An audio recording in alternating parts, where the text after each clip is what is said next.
Please excuse the darkness, but none must know of this meeting. There are those that would try to prevent us from doing that which we enjoy, playing old video games or playing old tabletop games by the rules that we like instead of the rules that they impose upon us. I am the old game hermit.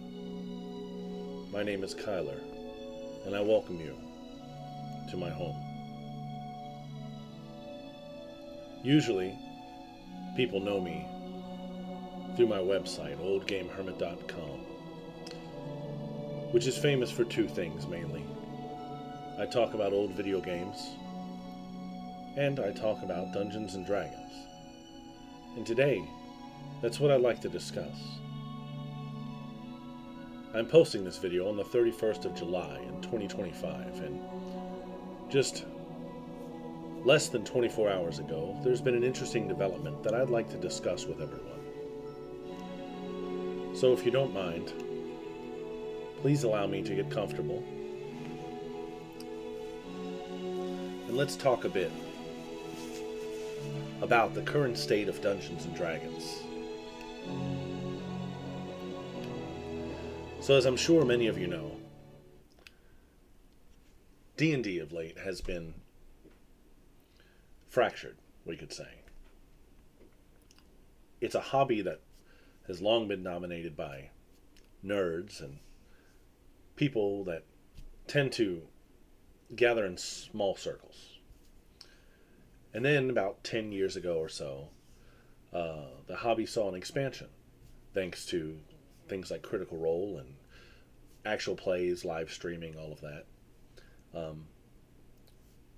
This has sort of divided the D&D community into two camps.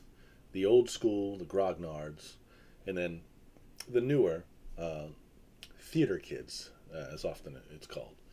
A lot of times these two camps are at odds with each other. I personally have no problem with either one, although I tend to align myself more towards the older players. I personally learned how to play D&D back during Advanced Dungeons & Dragons First Edition, late 80s, early 90s. Whereas many of these younger players started with 5e, which is a great system. And it's personally the system that I use for my personal games. But over time, this new influx of audience has caused a bit of a rift in the D&D community. A lot of the older players don't like the direction D&D is going. There's a lot more political correctness, which is not necessarily a bad thing. But a lot of older players, including myself, we don't care for political correctness simply for the sake of it. It's fine if it makes sense, but it's not fine if it is just there so that somebody can check a box and say that it's there. But that's not what this video is about. What this video is about is how, as a result of these things that I've mentioned, D&D is suffering. A lot of the older players have moved to other systems, like Shadow Dark, or other OSR type systems, Dungeon Crawl Classics, things like that.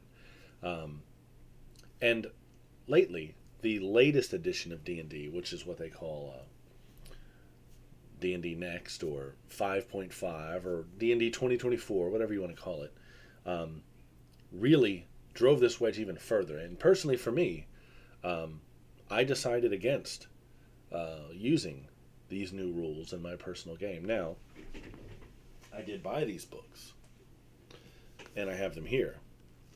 This is the core set of the 2024 Dungeons & Dragons rules. Got the DMG here, the Player's Handbook here. And there are some things in these books that I like. First of all, I think the organization of the book is great. I think they did a fantastic job on putting the book together, but a lot of the rules don't make sense to me. And for many, many players, these books were the final nail in the coffin. In fact, just today, I had planned to take these books to a used bookstore and get rid of them and stick strictly with 2014 D&D rules. And I may still do that, I'm not sure. But I woke up this morning to some interesting news. and I want to talk about it. As we all know, D&D has bled um, talent. All of their writers, game designers, a large majority of them have quit, got fired, moved on to other projects, whatever the case is. And D&D recently announced a new head, Dan Ayoub. I hope I say his name right. Um, I don't know much about him. Nobody really did. But last night he released an open letter, I guess you could call it, to the D&D community. And so let's take a look at it together. I'd like to read through it together because after reading this, I want to say it has me optimistic, cautiously optimistic. So let's see. Let's see what we have here. It's titled "Welcome Back to the Table, D&D's New Direction." And this is a direct post from D&D Beyond. I'm going to read it. Dan says, "For those who don't know me, I'm Dan Ayoub. I'm no stranger to D&D, both professionally and personally. I've previously worked at Wizards of the Coast on their digital products, and I have recently become the head of the Dungeons and Dragons franchise." And that's something I want to take a moment to talk about. The only thing up until now that I've heard this gentleman say is that he wants to treat D&D like a franchise. I'm not really sure what he means by that. Some people have speculated that, he's going to piecemeal it off to different companies. Is it going to be more third-party driven? I don't know. But let's continue. I've also been playing D&D since I was 12 years old. When the basic set got me hooked, I know firsthand the power D&D has to ignite your imagination and foster friendships. I've been playing with the same group as when I started all those years ago. I'm lucky enough that the game I love has shaped not only my friendships, but my entire career. Every morning I still have to pinch myself because I get to help guide the future of the game I have loved since the first roll. And this is the part that kind of captured my attention. I am here to open a dialogue with you, the players, dungeon masters, live stream watchers, and storytellers. You filled the taverns with laughter, launched spells across the multiverse, and rolled death saving throws with anxious hearts. Dungeons and Dragons belongs to you, and we're putting it back where it belongs, at your table. These two sentences right here are interesting. First of all, he says, I'm here to open a dialogue with you. This is completely different language from what I'm used to hearing from Wizards of the Coast over the last, 5 years. They have been very shut off. They've been very much, this is the direction we're going. This is how we're going to do it. Like it or don't. But here we have a new face saying, I am here to open a dialogue with you. So they're coming to the table. They're willing to talk. They're willing to hear. At least that's what he says, right? Which is a good thing, in my opinion. Because there are a lot of legitimate complaints about the current direction of D&D. Yes, there's also a lot of haters. There's also a lot of nonsense, a lot of mudslingers for no good reason, in my opinion. But there's also plenty of valid criticism. And then this second sentence, Dungeons & Dragons belongs to you, and we're putting it back where it belongs, at your table. So I read this, and the first thing I hear is, you know what? We're giving you guys the option moving forward. This is a new leaf. We're starting a new chapter. So I think to myself, okay, well, I like the sound of this, but what about these new books that just came out, right? These books are what we specifically do not like and do not want. So what are we doing? Are we scrapping 5.5? I doubt it. It's too much of a financial investment for WotC at this point. So what is this telling me? What does this mean? Well, let's read. So we have some artwork here. We got some bullet points. We're going to just go through the whole thing. A system that belongs to you. The new core rulebooks were shaped by 10 years of community play, feedback, and love for 5th edition. Okay. And this is the part that people struggle with. This upgrade doesn't replace the previous rules, it enhances them. So, it does, though. It does replace the rules. I mean, not necessarily, I'm not saying this is bad, but what I'm saying is it does replace the rules because let's just take the class system, for example. It's been rewritten. It's been restructured. So, yes, it does replace the rules. Is it compatible? with some of the older rules. That yes, maybe that's you can argue that, but the new stuff that they've laid out does indeed replace the old stuff. But that's neither here nor there. Let's continue. It makes this beloved system more player friendly. Okay, that's probably true. Better to create content for. I don't know about that. And evolve rather than replace the 5th edition books that you already own. Again, the new player's handbook does indeed replace the old player's handbook, right? But it doesn't necessarily replace some of these other books, right? Some of these other 5e books. I've got, what do we have? I'm looking over here. I've got the Spelljammer stuff. I've got the new deck of many things stuff. We've got the Dragonlance stuff. Okay, so none of that's replaced. I get that.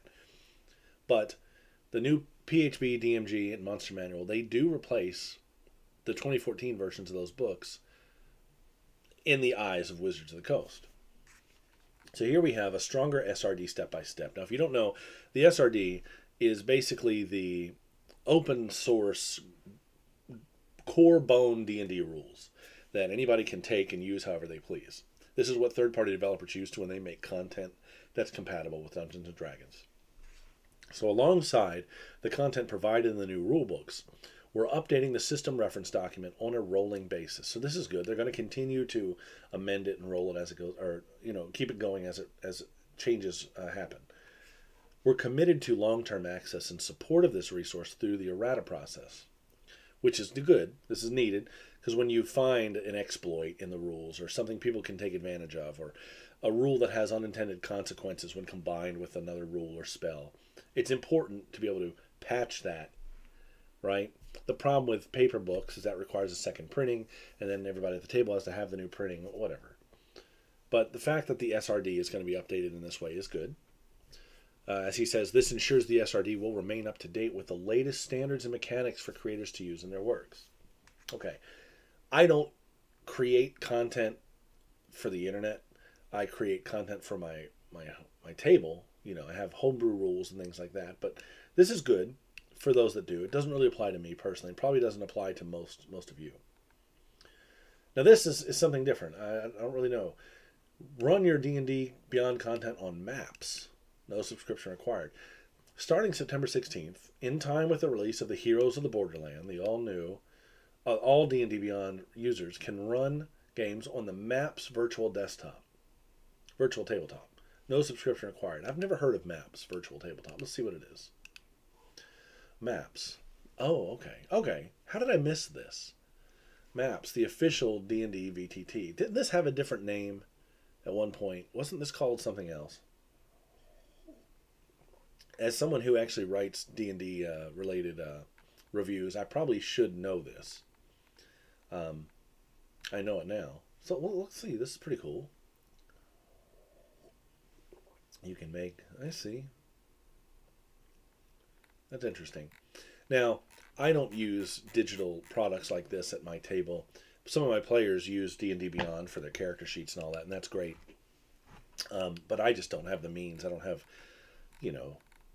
a big tablet or a table-sized, thing to do this sort of stuff. But whatever. That's cool. So access to this is going to be free with D&D Beyond.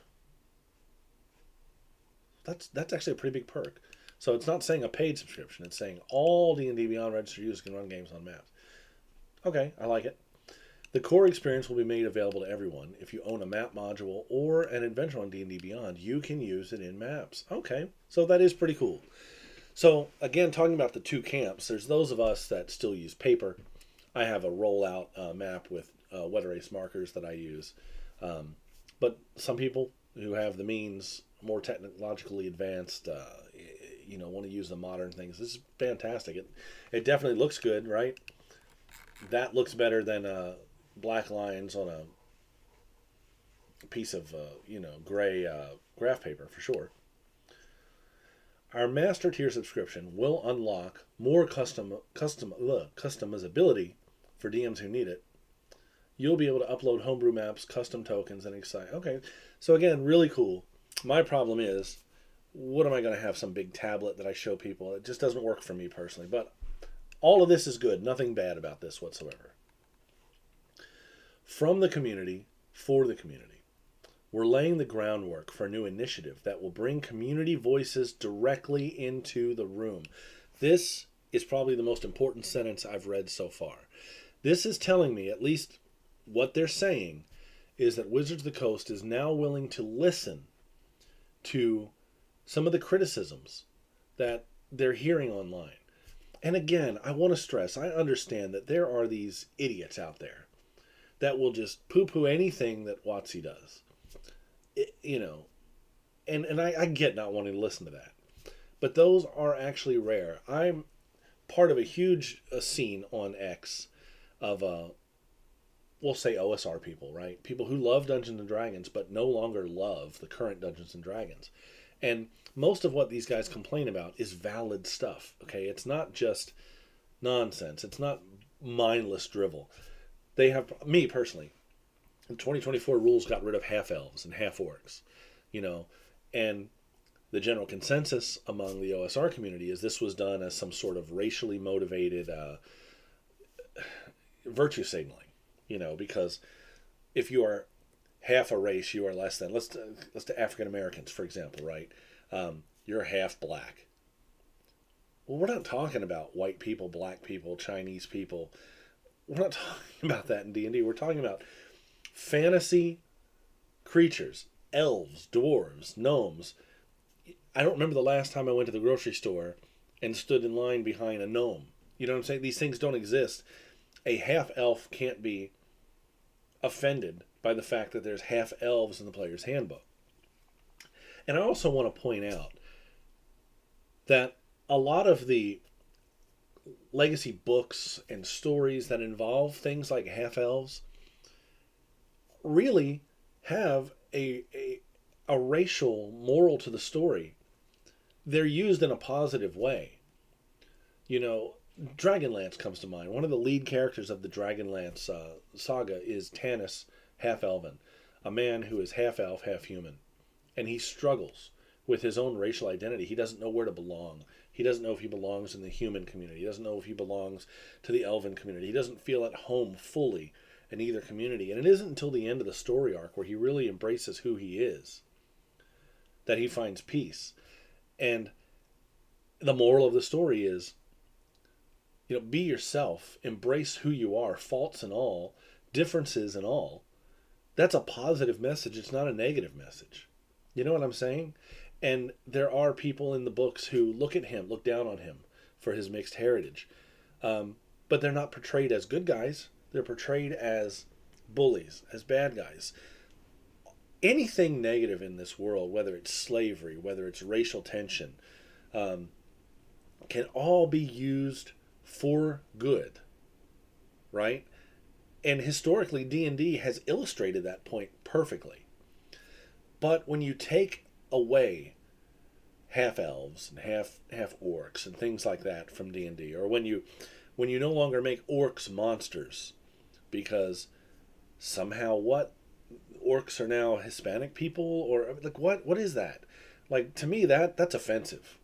Okay, if I was a Hispanic man who liked D&D and all of a sudden all of the orc artwork, it looks like Mesoamerican stuff, I would be a little offended by that personally. So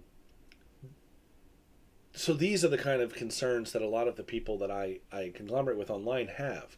And to me, that's a valid concern. By removing half-elves from the player's handbook, what about Dragonlance? What about Tanis, right? He's no longer...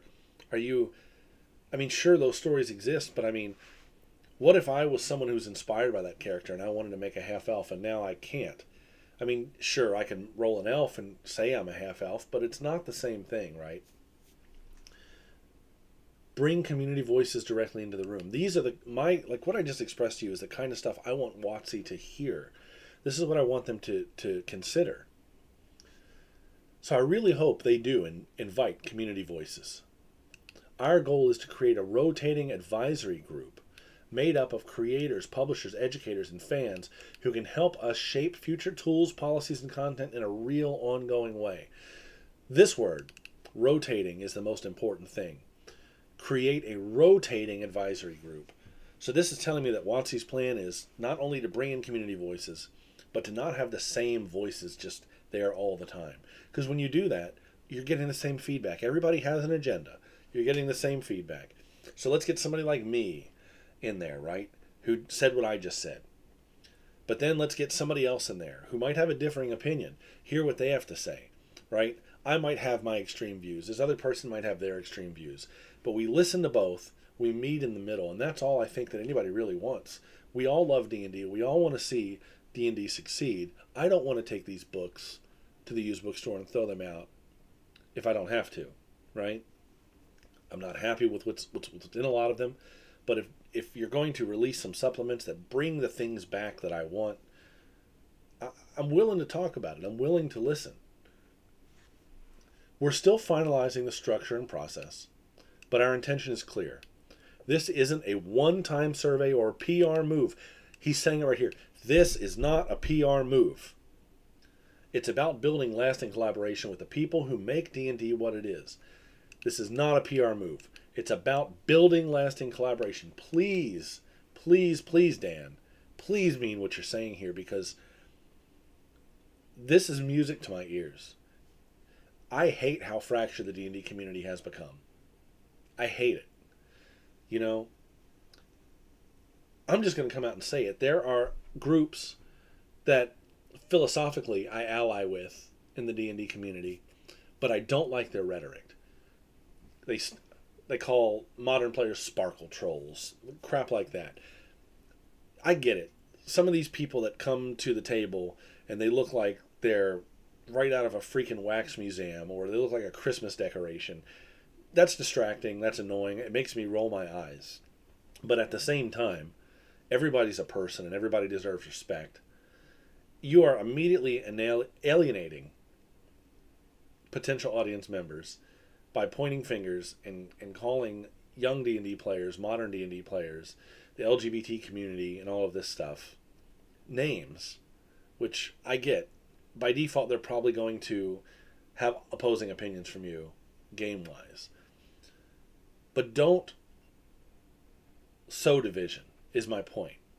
Let's at least meet at the table, find common ground, and move forward. They might learn something from you, which is what you want. You might learn something from them. That's all I'm saying. So, please I just want this to be the case. What he's saying here, I really hope is sincere. Let's continue. At D&D, we understand that the community is the beating heart of the game we all love, and we want it to thrive so more people can experience adventures with their friends and family. And here it is, right here, right? We've stumbled before. We've learned from it. Dude, they're admitting it. Are you hearing what Dan's saying here? We've stumbled. We've learned from it. WotC's bleeding cash. Their numbers are in the tank. The book sales suck. Let's be honest about it. They suck. I have bought every 5th edition D&D book since 2014. Every one. Me personally, I have. You can't see it, but right over here, there's a bookshelf. And every 5th edition release is on this shelf. Good or bad. I've got even the stinker, Strixhaven is on the shelf. Okay? It's up there.